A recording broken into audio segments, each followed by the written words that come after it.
এটার জন্য আপনাকে কারোর ভাষণ, বক্তৃতা, সাংবাদিক সম্মেলন শোনার তো দরকার নেই। আইনসভা, পশ্চিমবঙ্গ বিধানসভা, তার যে রেকর্ড আছে সেখানেই সব পেয়ে যাচ্ছে। 1947-এর 20 জুন পশ্চিমবঙ্গ বিধানসভায় আজকের দিনে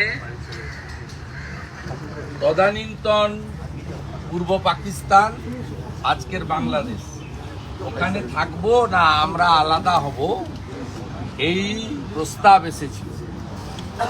এই প্রস্তাবে বলা হয়েছিল যে হিন্দু সংখ্যাগরিষ্ঠ এই বঙ্গের এই পশ্চিম দিকটা, মানে পশ্চিমবঙ্গ, এর জন্য আলাদা প্রদেশ তৈরি করে ভারতভুক্তি করা। এই প্রস্তাবের পক্ষে, এই প্রস্তাবের উভার ছিলেন ভারত কেশরী ডক্টর শ্যামাপ্রসাদ মুখার্জি, এবং এই প্রস্তাবের পক্ষে ভোট পড়েছিল 58টি। এবং আমরা তো ইতিহাস বিকৃতি করি না। এই 58 জনের মধ্যে প্রাক্তন মুখ্যমন্ত্রী বামপন্থী নেতা জ্যোতি বসুও ছিলেন। আমরা ভারতীয় জনতা পার্টি আদর্শগতভাবে কমিউনিস্টদের বিরোধী। আমরা কখনোই বলি না যে জ্যোতিবাবু আমাদের ভারত মুক্তির পক্ষে ভোট দেননি। আর উল্টো দিকে 21 জন ভোট দিয়েছিলেন তদানীন্তন পূর্ব পাকিস্তান, আজকের বাংলাদেশ অর্থাৎ পাকিস্তানে থাকার জন্য। এই যে ইতিহাস প্রামাণ্য রেকর্ড আইনসভায় আছে, এটা তো কেউ টেম্পারও করতে পারবে না, চেঞ্জও করতে পারবে না। আজকে ভারতবর্ষের সমস্ত রাজভবনে পশ্চিমবঙ্গ দিবস পালন করছেন রাজ্যপালরা। আসামেও হচ্ছে, অন্য রাজ্যও হচ্ছে, ত্রিপুরায়ও হচ্ছে, জম্মু কাশ্মীরেও হচ্ছে।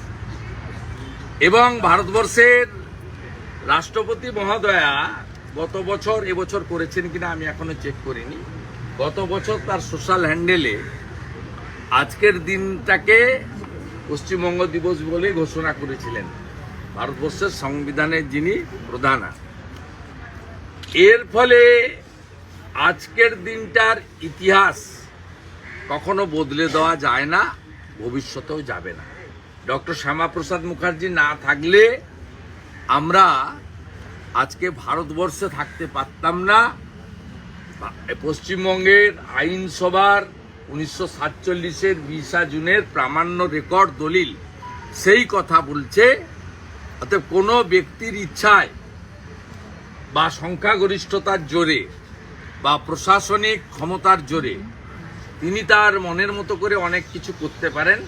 যেমন জগনমোহন রেড্ডির বাংলো বেরিয়েছে, 500 কোটি টাকার বাংলো, এ তিনি করতেই পারেন। পশ্চিমবঙ্গেও এরকম 100টা বাংলো রয়েছে মুখ্যমন্ত্রী থাকার জন্য।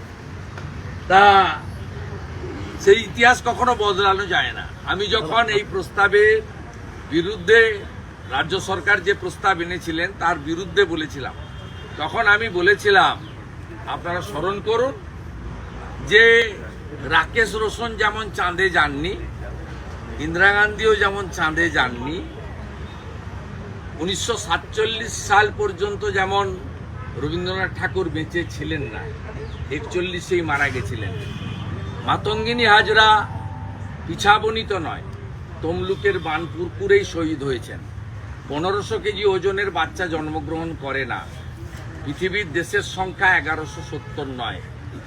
আজকের ইতিহাসও তাই, যে 1947-এর 20 জুনের পরিবর্তন ঘটানো যায় না।